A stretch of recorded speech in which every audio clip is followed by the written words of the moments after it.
Florida Governor Jeb Bush, meanwhile, still far behind in the polls. He's lost 50% of his support since June. He is ramping up fundraising efforts, however. He snagged the support of our next guest after Governor Scott Walker dropped out of the race. Joining us right now is Skybridge Capital founder and Wall Street Week host, Anthony Scaramucci, on set this morning. Anthony, good to see you. Good to see you, Marie. So I know you had a meeting. Congratulations on beating CNBC, by the way. Okay, sorry, I had to bring that up. Hey, thank you. Thank you. Congrats to you. Congrats to you. Congrats to you, Sandra. Thank you, everybody. Good to see you, Anthony. Good to see you, Senator. I know you had a meeting with Donald Trump after you were considering what you were going to do if Scott Walker dropped out of the race, but you decided to go with Jeb Bush. Well, you know, I met with Donald Trump. I have a lot of respect for Donald Trump. He says he's a counterpuncher, but what he was doing and has been doing is he's punching at the hedge fund industry. And so we're going to counterpunch against him because I just think it's unfair. A lot of the facts that he says about the industry is untrue, particularly with taxes. Most of the people in the industry pay the highest marginal tax rates in the country. There's a small portion of this stuff that's in carried interest. If you ask my friends in the industry, including myself, I don't care if they abolish the carried interest taxes. It's not that big of a deal. But he likes railing on the industry because he thinks that's good in scoring political points. It's Elizabeth Warren talking points. It's Barack Obama talking points. But I'm not here to talk about Donald Trump. I'm here to talk about Jeb Bush. Yeah, but we spoke to him yesterday. I really feel like that was one of the first times I've really seen him address the real issues that are important to America. Well, that's because I asked him the questions that I thought were important, like wages, jobs, economy, and he had his plans straight out. I thought he came across very well. And he's a great policy thinker. I think he's got a great conservative record. Scott can attest to that. He's a doer. The big problem right now is that we've had sort of this summer love, if you will. It's this sort of like Sandra G, Danny Zuko summer love with these outsiders. As that starts to fade, the governor is going to be the person that I believe that the Republicans will make the nominee. Now, I love Governor Walker.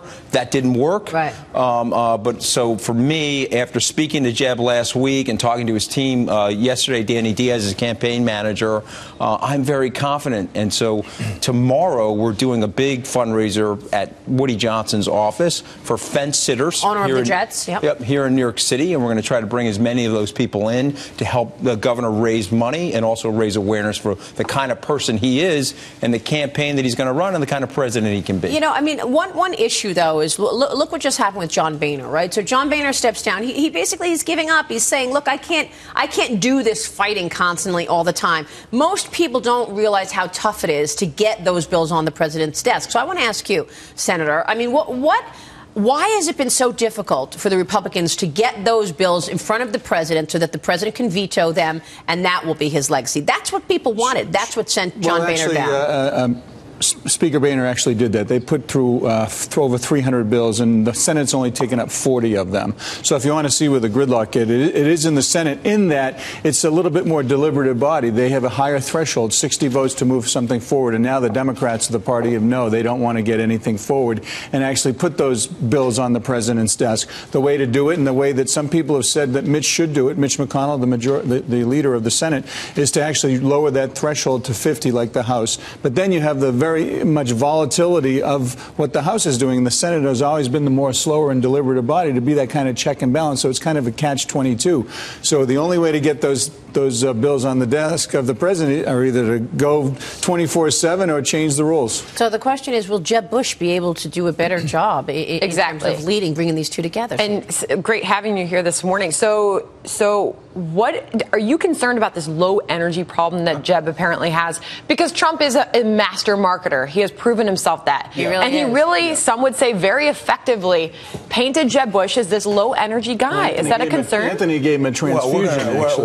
It's stuck. Sandra, listen, you know what? I hear you, but let me tell you something about Jeb Bush. We can't underestimate him and the power of his brand and his franchise. You got to look at the team that he's built, okay?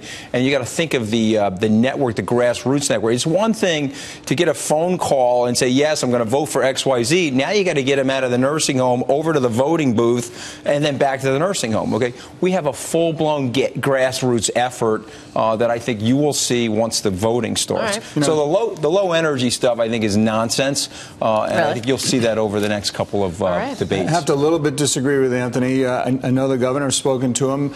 In New Hampshire in particular, he hasn't spent enough time there. He's fifth, maybe sixth in the polls, and he needs to get there. He needs to come to New Hampshire and get those independent votes, because in Iowa they pick corn, with all due respect. In New Hampshire they pick candidates, to paraphrase Governor Sununu. And right now the first in the nation primary state is in New Hampshire, and he needs to get there. He needs to work harder, and that's why we're having our No BS Backyard Barbecue series. He's committed. We have Carly coming this Sunday. Every candidate is coming to see When those. is Governor Bush coming to that? He's coming in early November.